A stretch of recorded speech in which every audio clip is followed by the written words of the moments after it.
In the bizarro world landscape that we find ourselves in these days, it is fascinating to me, but also unsurprising, I suppose, that Mike Lindell has elevated himself up to such a ridiculous status that he has.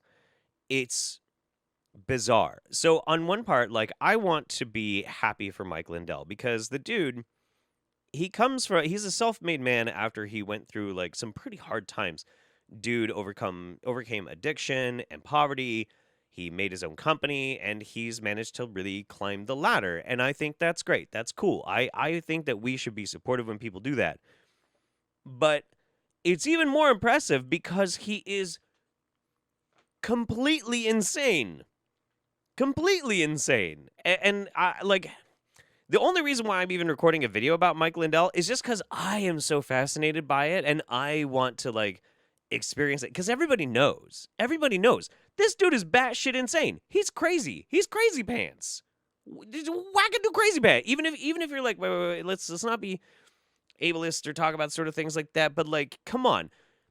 Even the most hardcore person who's like, I don't like those words, would look at Mike Lindell and be like, nah, dude is a fucking nutter. He is absolutely off his fucking gourd.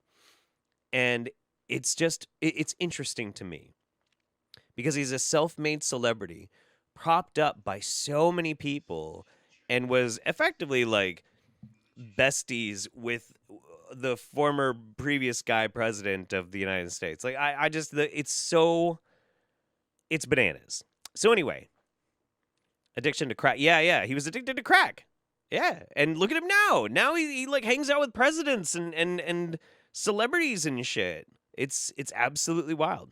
So anyway, I've got two recent video clips that we're gonna take a look at from Twitter. So yeah, let's check this out. We're doing, we have teams, all these grassroots, they will be approaching their county commissioners who make the decisions whether to use the Minion or ES&S, Heart, they're all the same. Okay, they also can make the decision. So here, let's get the context of this actually. Mike Lindell is now saying he's assembled teams of people to lobby county commissions around the country to replace their voting machines with a new system he has come up with. Don't think some of them won't do it either. Okay, let's get the whole thing because this is just so amazingly bananas. Oh, we're doing this, and what we're doing, we have teams, all these grassroots, they will be approaching their county commissioners who make the decisions whether to use the Minion or ES&S, Heart, they're all the same.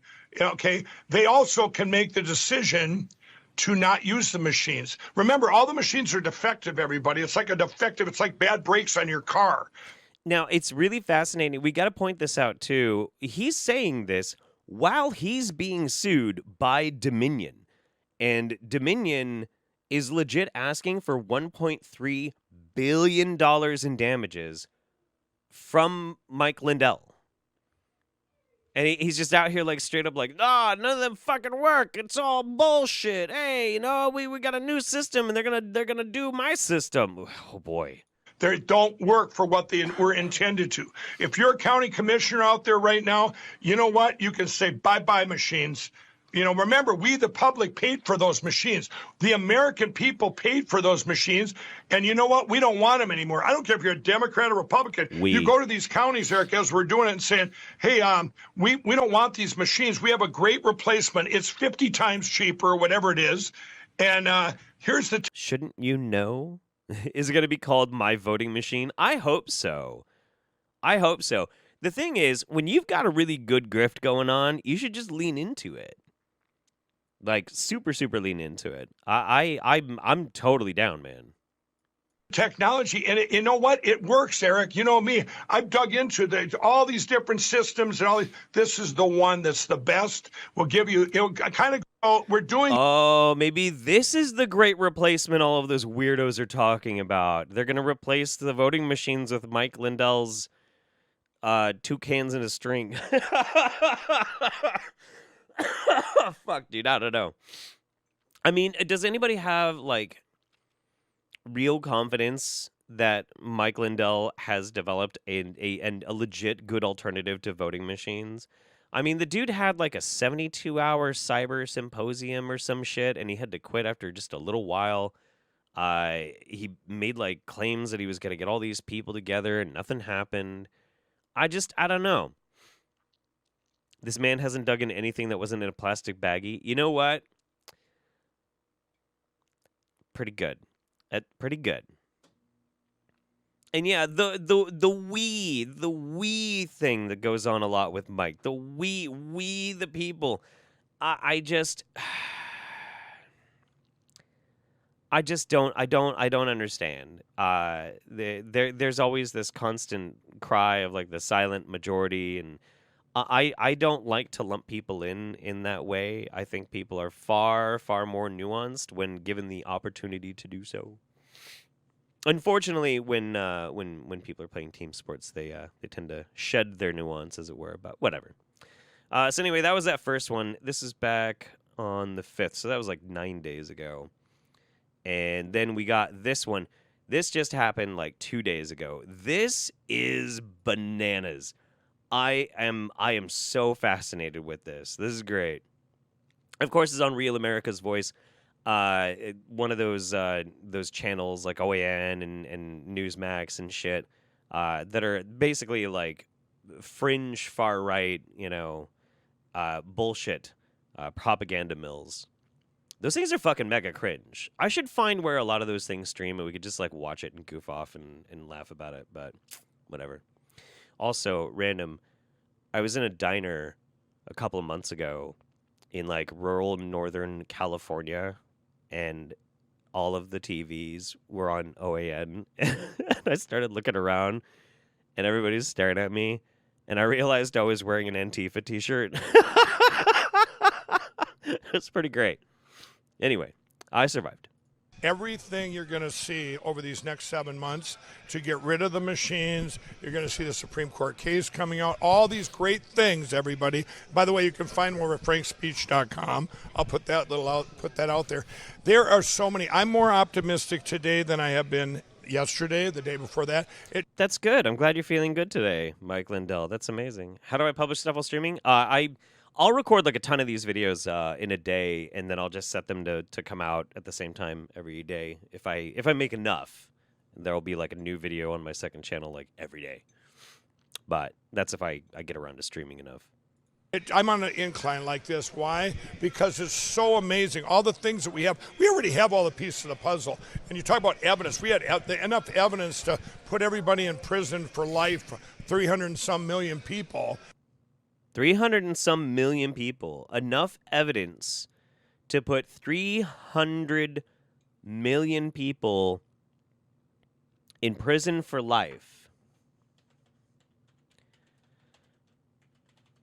Okay. 300 million. The population of the United States is 329.5 million.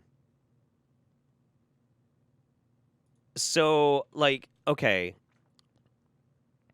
I guess I'm having to ask here, like, if he's got enough evidence of voter fraud, that means that something along the lines of 90% of every voter committed voter fraud? Oh, wait, no, that's including children. Holy shit. I don't even know. Maybe it was every single adult except for the kids. Population of the United States under 18. 73 million. So some of them were children, too. He's going to put children in prison for life. Holy shit. That's amazing. Mike Lindell is saying that he has the evidence enough to put all those fucking brats who, along with their shithead and literally every adult in the United States, are all going to prison. I don't understand how people actually believe this guy in any way, but they do. They fucking do. People like hemorrhage money for this guy. Why? How? Holy shit, dude. That's fucking crazy. We had that all the way back to November, December. But what we have are these other things that had to happen, which was all evil revealing itself. I mean, evil's popping up like pocket gophers. I mean, they pop their heads up. It's whack-a-mole, right? I mean, it's everywhere. And that all had to be revealed so that we can fix it. Everything. Gotcha. Okay. Fantastic. Oh, he's including the dead people that voted. Oh. Well, how is he going to put dead people in prison for life? They just have to let them out because they're already dead. Owned with facts and logic. Ben Shapiro, Kung Fu coming at you. Cha-cha-cha-cha. Whatever. It's on the same level of intellectualism as Mike Lindell, you know what I mean? Fucking hell.